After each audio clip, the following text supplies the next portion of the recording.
स्तोत्रम् ध्यानम् नमः शिवाभ्याम् नवयौवनाभ्याम् परस्पराश्लिष्टवपुर्धराभ्याम् नगेन्द्रकन्या वृषकेतनाभ्याम् नमो नमः शङ्करपार्वतीभ्याम् ॐ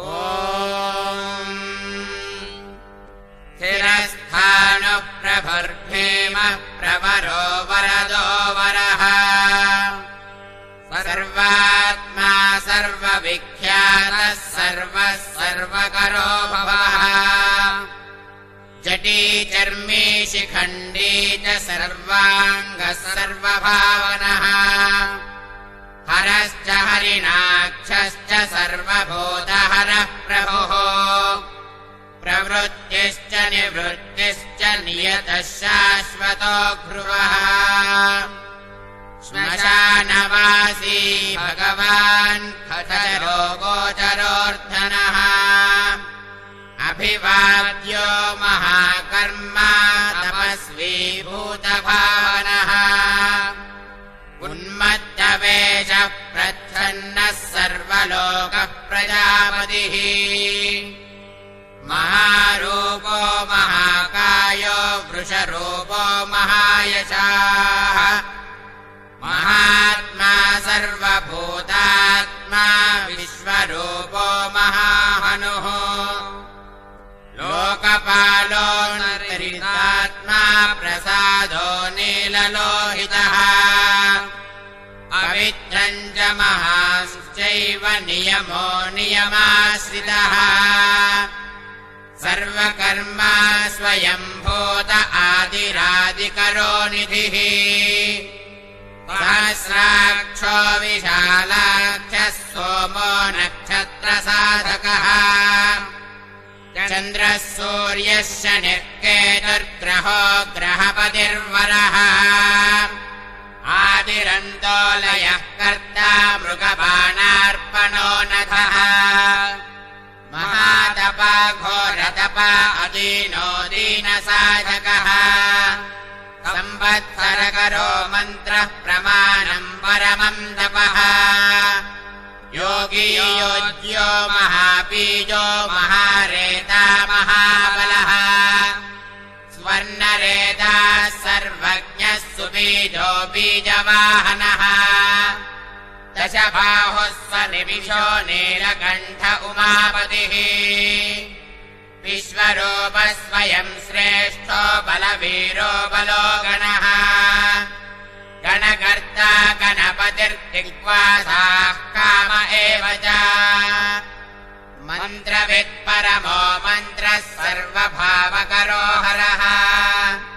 कमण्डलधरो धन्वी बाणहस्तः कपालवान् अशनीशदग्नी खड्गी पट्टसी सायुधी महान् स्रवहस्तः सुरूपश्च तेजस्तेजस्तरो निधिः उष्णीशीरसुवक्त्रश्च उदग्रो विनतस्तथा दीर्घश्च हरिकेशश्च सुतीर्थः कृष्ण एव च शृगालरूपः सिद्धार्थो मुण्डः सर्वशुभङ्करः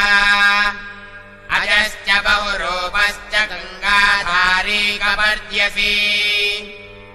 ऊर्ध्वरेणा ऊर्ध्वलिङ्ग ऊर्ध्वशायी नभस्थलः त्रिजनश्चेरवासाश्च रुद्रः सेनापतिर्विभुः नक्तञ्चरो हस्तरश्च दिग्मन्युः सुवर्चसः गजः दैत्यः कालो लोकधाता गुणाकरः सिंहशार्दूलरूपश्च व्याघ्रचर्माम्बरावृतः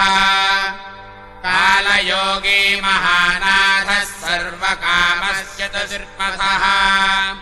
निशाचरः प्रेतराजो भूतचारी महेश्वरः बहुभूतो बहुधरः सर्वानुरमितो गतिः नृत्यप्रियो नित्यनर्तो नर्तकः सर्वलालसः महाघोरतपःशूरो नित्यो नेहो निरालयः सहस्रहस्तो विजयो व्यवसायो ह्यतन्द्रितः अमर्षणो मर्षणात्मा यज्ञः कामनाशकः दक्षयागापहारी च सुसहो मध्यमस्तथा तेजोपहारी बलः मुदितो जितो वरः गम्भीरघोषो गम्भीरो गम्भीरबलवाहनः न्यक्रोधरूपो न्यक्रोधवृक्षकर्णस्थितिर्विभुः सुतीक्ष्णदशनश्चैव महाकायो महाननः विश्वक्सेनो हरिर्यज्ञः संयुगापीडवाहनः तीक्ष्णतापश्च हर्यश्वः सहायः कर्मकालविदो विष्णुप्रसादितो यज्ञः समुद्रो बडवामुखः हुताशनसहायश्च प्रशान्तात्मा हुताशनः उग्रतेजा महातेजाजन्यो विजयकालविदो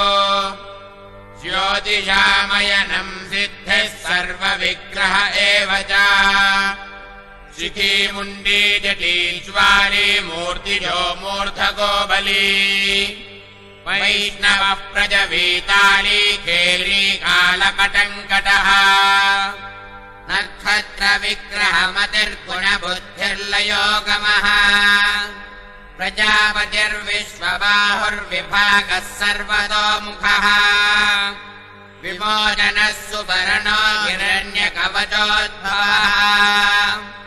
मेघजो बलचारी च महीचारो स्तुतस्तथा सर्वतूर्यविनोदी च सर्ववाद्यपरिप्रहः व्यालरूपो गुहावासी ग्रहमाली तरङ्गविदो त्रिदशः कालटः कर्म सर्वबन्धविमोचनः बन्धनस्तसुरेन्द्राणाम् युधिशत्रुविनाशनः साङ्ख्यप्रसादो दुर्वासाः सर्वसाधुनिषेवितः प्रस्कन्दनो विभागज्ञो यतुल्यो यज्ञभागविदो सर्ववासः सर्वचारी दुर्वासा वासवोमरः हैमो हेमकरो यज्ञः सर्वधारीधरोत्तमः लोहिताक्षो महाक्षश्च विजयाक्षो विशारदः सङ्ग्रहो निग्रहः कर्ता सर्वचीरनिवासनः मुख्यो मुख्यश्च देहश्च काहलिः सर्वकामदः सर्वकालप्रसादश्च सुबलो बलरोमभृतो सर्वकामप्रदश्चैव सर्वदः सर्वतोमुखः आकाशनिर्विरूपश्च निम्पातो ह्यवशः खगः सैन्द्ररूपोऽंशुरादित्यो बहुरश्मिः सुवर्चसी वसुवेगो महावेगो मनोवेगो निशाचरः सर्ववासी श्रियावासी उपदेशकरोगरः मुनिरात्मा निरालोकः सम्मग्नश्च सहस्रदः पक्षीरप्लक्षरूपश्च अतिदीप्तो विशाम्पतिः उन्मादो मदनः काको ह्यश्वत्थोऽर्थकरो यशः वामदेवश्च वामश्च प्राग्दक्षिण उदङ्मुखः सिद्धयोगी महर्षिश्च सिद्धार्थः सिद्धसाधनः भिक्षुश्च भिक्षुरूपश्च विपणो मृदुक्षयः महासेनो विशाखश्च षष्टिभागो गवः हविः वज्रहस्तश्च विस्कम्भी चमोस्तम्भन एव च वृत्तवृत्तकरस्तालो मधुर्मधुकलो जनः वाचस्पत्यो वाजसनो नित्यमाश्रितपूजितः ब्रह्मचारी लोकचारी सर्वचारी विचारविदो ईशान ईश्वरः कालो निशाचारी पिनाकभृतो निमित्तस्थो निमित्तम् च नन्दी नन्दिकरो हरिः नन्दीश्वरश्च नन्दी च नन्दनो नन्दिवर्धनः भगहारी निहन्ता च कालो ब्रह्मा पितामहः चतुर्मुखो महालिङ्गश्चारुलिङ्गस्तथैव च लिङ्गाध्यक्षः सुराध्यक्षो योगाध्यक्षो युगावहः बीजाध्यक्षो बीजकर्ता अध्यात्मानुगतो बलः इतिहासः सङ्कल्पश्च गौतमोऽधनिशाकरः यम्भो यदम्भो वैदम्भो वस्यो वशकरः कलिः लोककर्ता पशुपतिर्महाकर्ता ह्यनौषधः अक्षरम् परमम् ब्रह्म बलवान् शक्त एव च नेतर्ह्यनेति शुद्धात्मा शुद्धो मान्यो गदागतः बहुप्रसादः सुस्वप्नो दर्पणो हत्वमित्रजितो वेदकारो मन्त्रकारो विद्वान् समरमर्दनः महामेघनिवासी च महाघोरो वशीकरः अग्निज्वालो महाज्वालो ह्यति धूम्रो हुतो हविः वृषभः शङ्करो नित्यम् वर्चसी धूमकेतनः नीलस्तथाङ्गुलुब्धश्च शोभनो निरवग्रहः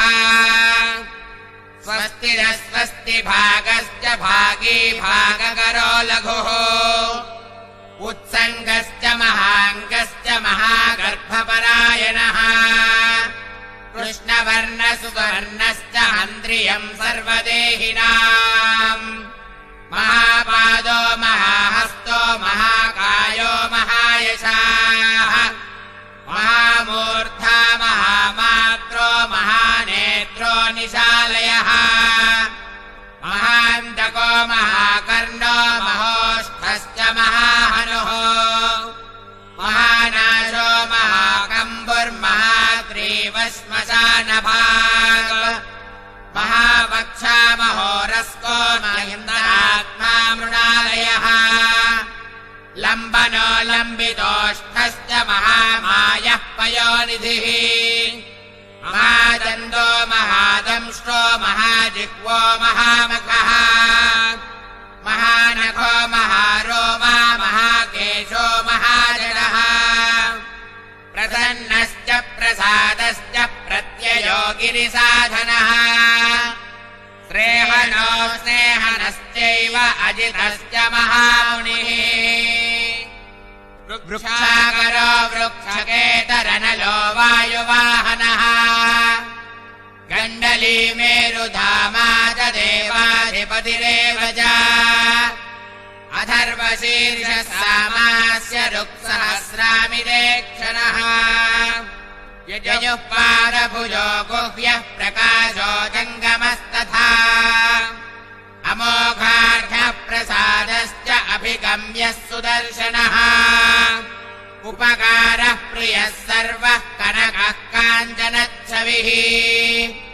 नाभिर्नन्दकरो भावः पुष्परस्थपति स्थिरः द्वादशस्त्रासनश्चाद्यो यज्ञो यज्ञसमाहितः नक्तम् कलिश्च कालश्च मकरः कालपूजितः सकनो गणकारश्च भूतवाहनसारथिः भस्माशयो भस्मगोप्ता भस्मभूतस्तरूर्गणः लोकपालस्तथा लोको महात्मा पूजितः शुक्लस्त्रिशुक्लसम्पन्नः शुचिर्भूतनिषेवितः आश्रमस्थः क्रियावस्थो विश्वकर्ममतिर्वरः विशालशाखस्ताम्रोष्ठो ह्यम्बुजालः सुनिश्चलः कपिलः कपिशः शुक्ल आयुश्चैव वरोपरः गन्धर्वो यदि तास्तार्क्ष्यः सुविज्ञेयः सुशारदः परश्वथायुधो देवो ह्यनुकारो सुबान्धवः तुम्बवीनो महाक्रोधो ऊर्ध्वरेता जलेशयः उग्रो वंशकरो वंशो वंशनादो यनिन्दितः सर्वाङ्गरूपो मायावी सुहृदो ह्यनिलोनलः बन्धनो बन्धनकर्ता च सुबन्धनविमोचनः स यज्ञारिः स कामारिर्महादंष्ट्रो महायुधः बहुधा निन्दितः सर्वः शङ्करश्चन्द्रशेखरः अमरेशो महादेवो विश्वदेवः सुरारिः अनिर्बुद्ध्यो निलाभश्च चेकितानो हरिस्तथा अजैकपाच्च कापाली शङ्खुरजितः शिवः धन्वन्तरिर्थो मकेतुस्कन्दो वैश्रवणस्तथा धाता शक्रश्च विष्णुश्च मित्रस्त्वष्टा ध्रुवोधरः प्रभावः सर्वगो वायुरर्यमा सविता रविः उषङ्गुश्च विधाता च मान्धाता भूतभावनः विभुर्वणविभावी च सर्वकामगुणावहः पद्मनाभो महागर्भश्चन्द्रवक्त्रो निलोनलः बलवांश्चोपशान्तश्च पुराणः पुण्यचञ्चुरी कुरु कर्ता कुरु वासी कुरु भूतो गुणौषधः सर्वाशयो दर्भचारी सर्वेषाम् प्राणिनाम् पतिः देवदेवः सुखासक्तः सदसत् सर्वस्त्रविदो कैलासगिरिवासी च हिमवद्गिरिसंश्रयः कूलहारी कूलकर्ता बहुविद्यो बहुप्रदः वनिजो वर्धकी वृक्षो वकुलश्चन्दननृतः सारग्रीवो महाजत्रुरलोलश्च महौषधः सिद्धार्थकारी सिद्धार्थश्चन्दो व्याकरणोत्तरः सिंहनादः सिंहदंष्ट्रः सिंहगः सिंहवाहनः प्रभावात्मा जगत्कालः कालो लोकहितस्तरुः साराङ्गो नवचक्राङ्गः केतुमाली सभावनः भूतालयो भूतपतिरहोरात्रमनिन्दितः वर्धिः सर्वभूतानाम् निलयश्च विभुर्भवः अमोघः संयतो ह्यश्वो भोजनः प्राणधारणः धृतिमान् मतिमान् दक्षः सत्कृतश्च युगाधिपः गोपाली गोपतिर्ग्रामो गोचर्मवसनो हरिः हिरण्यवाहश्च तथा गुहापालः प्रवेशकः प्रकृष्टारिर्महाहर्षोजितकामो जितेन्द्रियः गान्धारश्च सुवासश्च तपसराक्तो रतिर्नरः महागीतो महानृत्यो ह्यप्सरो गणसेवितः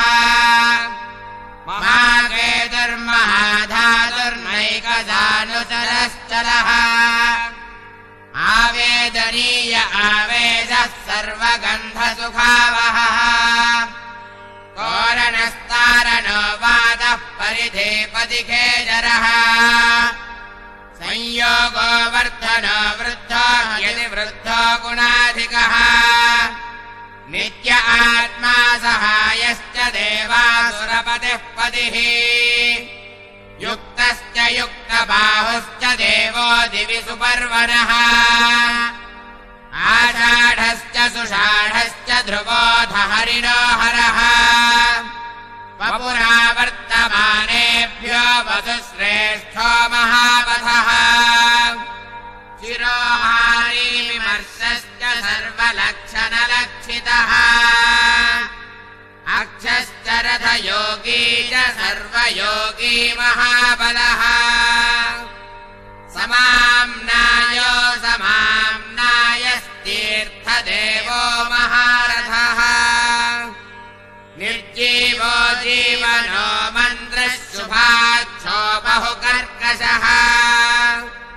रत्नभूतो रक्ताङ्गो महार्णवनिपानविदो मूलम् विशालो ह्यमृतो व्यक्तस्तपोनिधिः आरोहणोऽधरोहश्च शीलधारी महायशाः सेनाकल्पो महाकल्पो योगो योगकरो हरिः युगरूपो महारूपो महानागहनो वधः न्यायनिर्वपनः पादः पण्डितो ह्यचलोपमः बहुमालो महामालस्य श्रीहरिसुलोचनः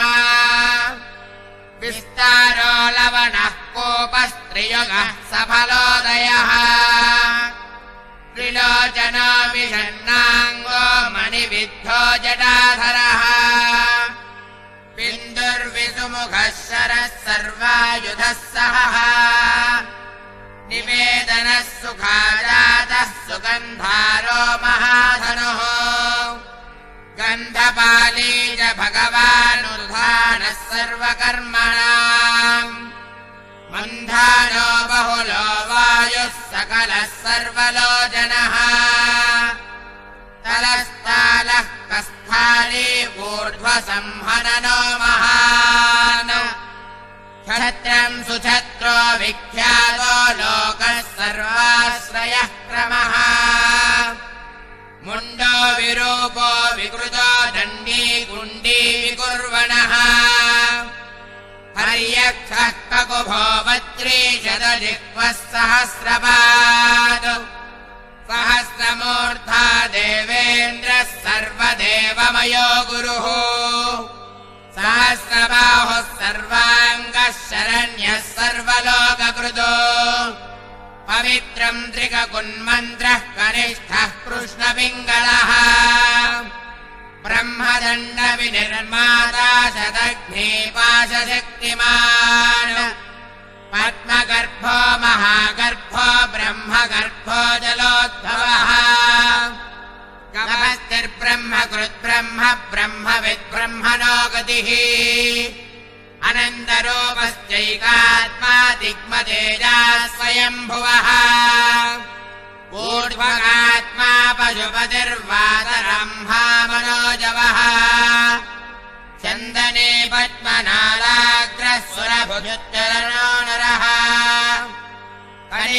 कनिकारमहारग्वी नीलमौलिः पिनाकभृजो उमापतिरुमाकान्तो जाह्नवी भृजुमाधवः वरो वराहो वरदो वरेण्यः सुमहास्वनः महाप्रसादो दमनः शत्रुः श्वेतपिङ्गलः प्रियात्मा परमात्मा च प्रयतात्मा प्रधानधृतो सर्वपार्श्वमुखस्त्रियक्षो धर्मसाधारणो वरः चराचरात्मा सूक्ष्मात्मा अमृतो गोवृषेश्वरः साध्यर्षिर्वसुरादित्यो विवस्वान् सवितामृतः व्यासः सर्गः सुसङ्क्षेप्तो विस्तरः पर्ययो नरः ऋतुः संवत्सरो मासः पक्षः सङ्ख्यासमापनः कलाकाष्ठालवामात्रा मुहूर्ताः क्षमाक्षणाः विश्वक्षेत्रम् प्रजाबीजम् लिङ्गमाद्यः सुनिर्गमः सदसत्त्वयक्तमव्यक्तम् पिता माता पितामहः स्वर्गद्वारम् प्रजाद्वारम् ब्रह्मादनश्चैव ब्रह्मलोकः परागतिः देवासुरविनिर्माता देवासुरपरायणः देवासुरगुरुर्देवो देवासुरनमस्कृतः देवासुरमहामात्रो देवासुरगणाश्रयः देवासुरगणाध्यक्षो देवासुरगणाग्रणीः देवादिदेवो देवर्षिर्देवासुरवरप्रदः देवासुरेश्वरो विश्वो देवतासुरमहेश्वरः सर्वदेवमयो चिन्त्यो देवात्मात्मसम्भवः उत्भित्रिविक्रमो वैद्यो विरजो नीरजो मरः ईड्यो हस्तीश्वरो व्याघ्रो देवसिंहो नरर्षभः विबुधो प्रवरः सूक्ष्मः सर्वदेवस्तपोमयः सुयुक्तः शोभनो वज्री प्रासानाम् प्रभवो व्ययः गुहः कान्तो निजः सर्गः पवित्रम् सर्वपावनः शृङ्गी शृङ्गप्रियो बभ्रो राजराजो निरामयः अभिरामः सुरगणो विरामः सर्वसाधनः ललाटाक्षो विश्वदेवो हरिणो ब्रह्मवर्चदः स्थावराणाम् पतिश्चैव नियमेन्द्रियवर्धनः सिद्धार्थः सिद्धभूतार्थो चिन्त्यः सत्यव्रतः शुचिः प्रदाधिपः परम् ब्रह्म भक्तानुग्रहकारकः विमुक्तो मुक्ततेजाश्च श्रीमान् श्रीवर्धनो जगत् यथा प्रधानम् भगवानिति भक्त्या स्तुतो मया यम् न ब्रह्मादयो देवा विदुस्तत्त्वेन नर्षया स्तोतव्यमर्च्यम् वन्द्यम् च कस्तोष्यति जगत्पतिम् भक्त्या त्वेवम् पुरस्कृत्य मया यज्ञपतिर्विभुः ततोऽभ्यनुज्ञाम् सम्प्राप्य स्तुतो मतिमताम्बरः शिवमेभिस्तु वन्देवम् नामाभिः पुष्टिवर्धनः नित्ययुक्तः शुचिर्भूतः प्राप्नोत्यात्मानमात्मना एतद्धि परमम् ब्रह्म परम् ब्रह्माधिगच्छति ऋषयर्षैव देवाश्च स्तुवन्त्येतेन तत्पराः स्तूयमानो महादेवस्तुष्यते नियतात्मभिः भक्तानुकम्पी भगवानात्मसंसागरो विभुः तथैव च मनुष्येषु ये मनुष्याः प्रधानतः आस्तिकाः श्रद्धधानाश्च बहुभिर्जन्मभिस्तवैः भक्त्या ह्यनन्यमीशानम् परम् देवम् सनातनम् कर्मणा मनसा वाचा भावेनामित तेजसः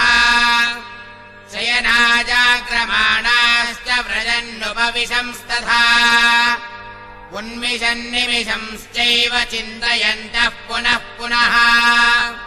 शृण्वन्तः श्रावयन्तश्च कथयन्तश्च ते भवम् स्तुवन्तस्तूयमानाश्च तुष्यन्ति च रमन्ति च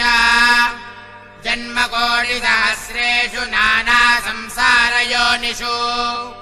जन्तोर्विगतपापस्य भवे भक्तिः प्रजायते उत्पन्ना च भवे भक्तिरनन्या सर्वभावतः भाविनः कारणम् चास्य सर्वमुक्तस्य सर्वदा एतद्देवेषु दुष्प्रापम् मनुष्येषु न लभ्यते निर्विघ्ना निर्मला रुद्रे भक्तिरव्यभिचारिणी तस्यैव च प्रसादेन भक्तिरुत्पद्यते नृणाम् येन यान्ति पराम् सिद्धिम् तद्भागवततेजसः ये सर्वभावानुगताः प्रपद्यन्ते महेश्वरम् प्रसन्नवत्सलो देवः संसारात्तान् समुद्धरेत्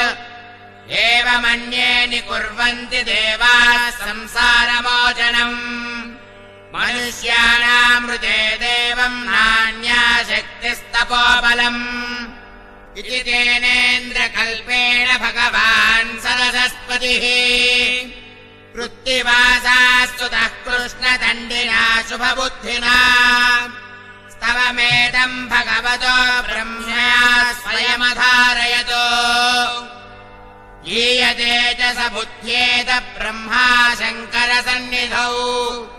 इदम् पुण्यम् पवित्रम् च सर्वदा पापनाशनम् योगदम् मोक्षदम् चैव स्वर्गदम् दोषदम् तथा एवमेतत्पठन्ते य एकभक्त्या तु शङ्करम्